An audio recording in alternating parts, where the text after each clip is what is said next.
সবাইকে পবিত্র ঈদুল আজহার শুভেচ্ছা জানিয়ে শুরু করছি এশিয়ান দেশ সংবাদ। পুরো সময় জুড়ে আপনাদের সঙ্গে রয়েছে আমি অরণ্য বিনতি ইউনুস।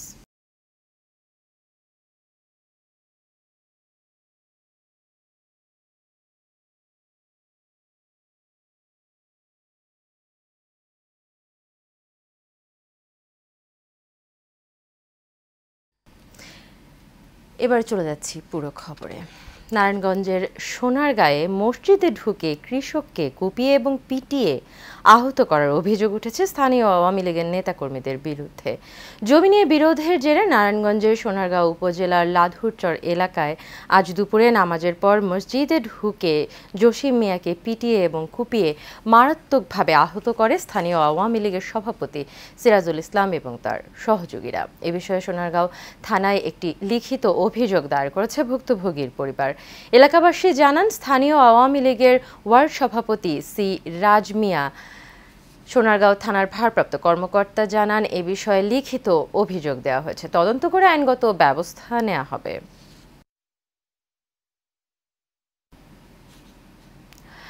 ব্রাহ্মণবাড়িয়ার সরাইলে জমি নিয়ে বিরোধের জেরে দুই পক্ষের সংঘর্ষে অন্তত 40 জন আহত হয়েছে। দুপুরে উপজেলার পাকশিমুল ইউনিয়নের পাকশিমুল বাজারে এই ঘটনা ঘটে। ঘণ্টাব্যাপী চলা এই সংঘর্ষে পুরো এলাকা জুড়ে আতঙ্ক ছড়িয়ে পড়ে।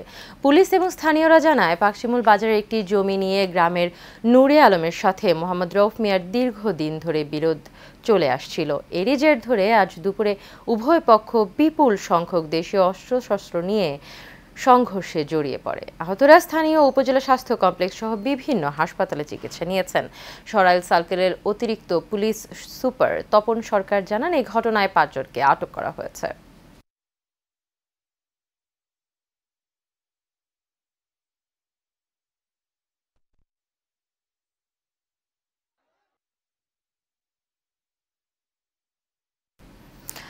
নারায়ণগঞ্জের সোনারগাঁও উপজেলার সাদিপুর বড়িবাড়ি এলাকায় এশিয়ান হাইওয়ের পাশ থেকে সবুজ মিয়া নামে এক ব্যবসায়ীর মরদেহ উদ্ধার করেছে পুলিশ। সে বিএনপির কর্মী ছিল বলে জানান তার স্বজনেরা। তার বাড়ি 2500 উপজেলার কাইমপুর গ্রামে। পুলিশ জানায়, লোক মারফত খবর পেয়ে আজ সকালে এশিয়ান হাইওয়ের বড়িবাড়ি এলাকা থেকে মরদেহ উদ্ধার করা হয়। হত্যা করে ওই ব্যবসায়ীর মরদেহ সড়কের পাশে ফেলে রাখা হয়েছে বলে ধারণা করছে পুলিশ।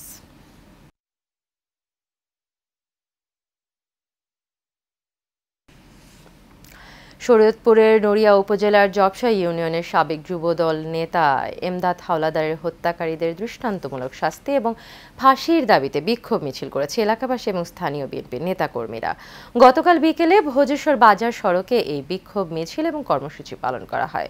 বিক্ষোভ মিছিল শেষে বক্তারা বলেন, তুচ্ছ ঘটনাকে কেন্দ্র করে গত সোমবার ভোজেশ্বর বাজারের দক্ষিণ মাথায় জবসা ইউনিয়ন যুবদলের সাবেক সাধারণ সম্পাদক এমদাদ হাওলাদারকে হত্যা করে প্রতিপক্ষের লোকজন।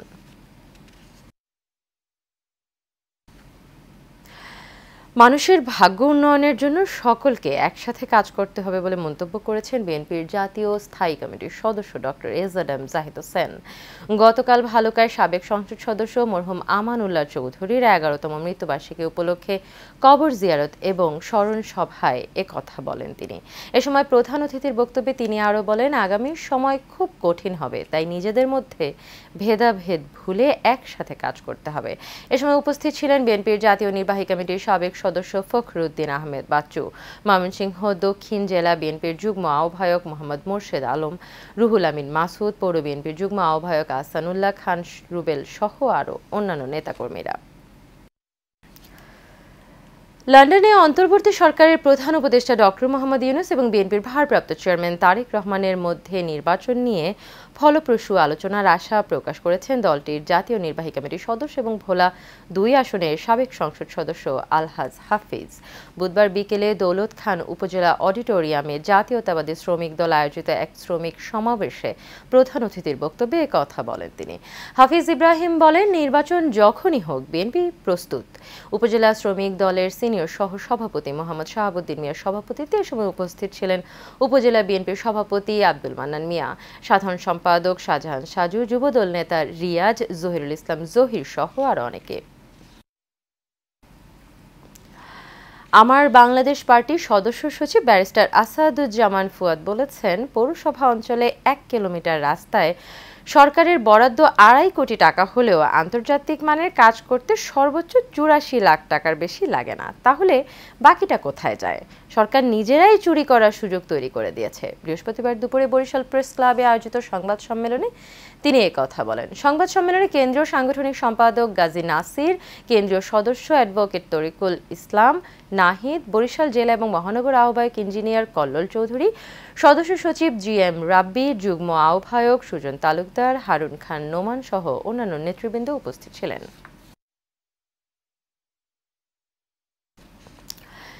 ব্রাহ্মণবাড়িয়ার কসবা কুটি বাজারে লাগা আগুনে পুড়ে যাওয়া ক্ষতিগ্রস্ত এলাকা পরিদর্শন করেছেন জামায়াতের ঢাকা মহানগর উত্তরের প্রচার মিডিয়া সেক্রেটারি আতাউর রহমান সরকার। এ সময় আতাউর রহমান সরকার ক্ষতিগ্রস্ত দোকানদারকে সান্ত্বনা দেন এবং তাদের পাশে থাকার প্রতিশ্রুতি দেন। পরিদর্শনের সময় উপস্থিত ছিলেন জেলা জামায়াতের কর্মপরিষদ সদস্য কাজী সিরাজুল ইসলাম, উপজেলা জামায়াতের আমির অধ্যক্ষ ফরিদ উদ্দিন আহমেদ, নায়েবে আমির পীরজাদা শিবলি নোমানী এবং উপজেলা প্রচার ও সম্পাদক কবির আহমেদ সহ আরো অনেকে।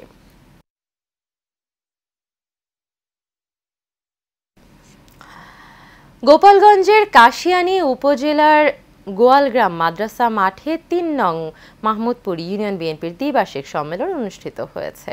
উক্ত অনুষ্ঠানে প্রধান অতিথি হিসেবে উপস্থিত থেকে বক্তব্য দেন বিএনপির সহ সাংগঠনিক সম্পাদক সেলিমুজ্জামান সেলিম। বিশেষ অতিথি হিসেবে উপস্থিত থেকে বক্তব্য দেন গোপালগঞ্জ জেলা বিএনপির সাবেক সভাপতি এম সিরাজুল ইসলাম সিরাজ। এ সময় আরও উপস্থিত ছিলেন গোপালগঞ্জ জেলা, উপজেলা এবং ইউনিয়ন বিএনপির নেতাকর্মী সহ সাধারণ জনগণ। ত্যাগী এবং মাঠের রাজনীতি কর্মীদের কখনো নেতাদের মন থেকে হারিয়ে যায় না বলে মন্তব্য করেছেন চট্টগ্রাম সিটি কর্পোরেশনের মেয়র ডক্টর শাহাদাত হোসেন। মঙ্গলবার দুপুরে দক্ষিণ চট্টগ্রামের উত্তর সাতকানিয়া সাংগঠনিক উপজেলায় বিএনপি নেতা শফিকুল ইসলাম রাহির আয়োজনে ঈদ পুনর্মিলনী অনুষ্ঠানে প্রধান অতিথির বক্তব্যে তিনি কথা বলেন। দক্ষিণ জেলা বিএনপি নেতা শফিকুল ইসলাম রাহির সভাপতিত্বে জমকালো অনুষ্ঠানে উপস্থিত ছিলেন চট্টগ্রাম দক্ষিণ জেলা বিএনপির সাবেক আহ্বায়ক আবু সুফিয়ান, দক্ষিণ জেলা বিএনপির সাবেক সিনিয়র যুগ্ম আহ্বায়ক এনামুল হক এনাম, দক্ষিণ জেলা জাসাস এর সদস্য সচিব নাসির উদ্দিন সহ জেলা এবং উপজেলা বিএনপি ও সংগঠনের নেতৃবৃন্দ। আনন্দ ঘন এবং উৎসব মুখর আয়োজনের মধ্য দিয়ে দোহার নবাবগঞ্জ উপজেলার SSC 95 বন্ধু মিলন মেলা অনুষ্ঠিত হয়েছে। ঈদ পুনর্মিলনী উপলক্ষে ঢাকার দোহার উপজেলার ধোয়াইর পানকুণ্ড পদ্মা গ্রিন রিসোর্টে এই মিলন মেলার আয়োজন করা হয়। অনুষ্ঠানে উপস্থিত হয়ে মিলন মেলাকে বর্ণিল করে তোলেন ঢাকা রেলওয়ে পুলিশের SP আনোয়ার হোসেন, ডিবির SP Kamrul Islam, doctor Ruhul Amin Tipu, doctor কাউসার আহমেদ, এশিয়ান টিভির AGM শাহজাহান সেন্টু, বারুয়াখালী ইউপির সাবেক চেয়ারম্যান আবদুল্লাহ আল মামুন সহ আরও অনেকে। দুপুরে মধ্যাহ্নভোজ শেষে আলোচনার পর 95 বন্ধুরা ছাড়াও বাউল আনসার এবং তার দল গান পরিবেশন করেন।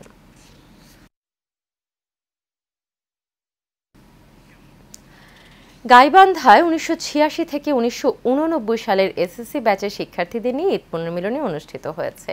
এ উপলক্ষে গাইবান্ধা স্টেডিয়াম থেকে এক বর্ণাঢ্য শোভাযাত্রা শহরের প্রধান সড়ক প্রদক্ষিণ করে পুনরায় স্টেডিয়ামে গিয়ে শেষ হয়। শোভাযাত্রায় অংশগ্রহণকারীরা ব্যাচের ব্যানার, রঙিন পোশাকে সাজে অংশ নেয়, যা শহর জুড়ে উৎসবের আমেজ তৈরি করে। এরপর দুপুরের মধ্যাহ্নভোজে মিলিত হন প্রাক্তন শিক্ষার্থীরা। পুরনো বন্ধুদের সঙ্গে দেখা, স্মৃতিচারণ আর আনন্দমুখর পরিবেশে সবাই কাটান আনন্দঘন সময়। আয়োজক কমিটির পক্ষ থেকে জানানো হয়, এই ধরনের অনুষ্ঠান ভবিষ্যতে অব্যাহত থাকবে এবং প্রাক্তন শিক্ষার্থীদের মধ্যে বন্ধন আরও দৃঢ় হবে। চট্টগ্রামের সাতকানিয়া উপজেলার খাগড়িয়ায় ইউনিয়নের বৈষম্য বিরোধী ছাত্র আন্দোলনের হত্যাসহ বিভিন্ন মামলার এজাহারভুক্ত আসামিদের দ্রুত গ্রেপ্তার এবং ফাঁসির দাবিতে মানববন্ধন এবং প্রতিবাদ সমাবেশ করেছেন এলাকাবাসী। গতকাল খাগড়িয়া ইউনিয়ন ৮ নং ওয়ার্ড মুন্সিপাড়া এলাকায় ঝড় বৃষ্টি উপেক্ষা করে বিভিন্ন বয়সী শত শত নারী পুরুষ মানববন্ধনে অংশগ্রহণ করেন। এ সময় তারা বৈষম্য বিরোধী ছাত্র আন্দোলনে হত্যা সহ বিভিন্ন মামলায় এজাহারভুক্তদের দ্রুত গ্রেপ্তার এবং বিচারের দাবি জানান। নোয়াখালীতে ঈদ পুনর্মিলনী উপলক্ষে বেগমগঞ্জ এবং সোনাইমুড়ি উপজেলা ছাত্র কল্যাণ সমিতির আয়োজনে প্রীতি ফুটবল ম্যাচ উদ্বোধন করা হয়েছে। বেগমগঞ্জ উপজেলা স্টেডিয়াম মাঠে প্রীতি ফুটবল খেলায় উদ্বোধন করেন বাংলাদেশ ফুটবল ফেডারেশনের টেকনিক্যাল কমিটির সদস্য হুমায়ুন কবির চৌধুরী। খেলায় প্রধান অতিথি হিসেবে উপস্থিত ছিলেন উপজেলা নির্বাহী অফিসার আরিফুর রহমান। বিশেষ অতিথি হিসেবে উপস্থিত ছিলেন ইউসিবিএল এর ভাইস প্রেসিডেন্ট মহিউদ্দিন মানিক, ফরাজিয়া আক্তার মুক্তার হোসেন সহ বিভিন্ন ক্রীড়ামোদী শিক্ষার্থী।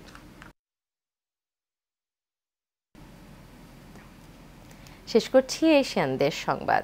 পরবর্তী সংবাদ দেখার আমন্ত্রণ রইল। এতক্ষণ সাথে থাকার জন্য সবাইকে ধন্যবাদ।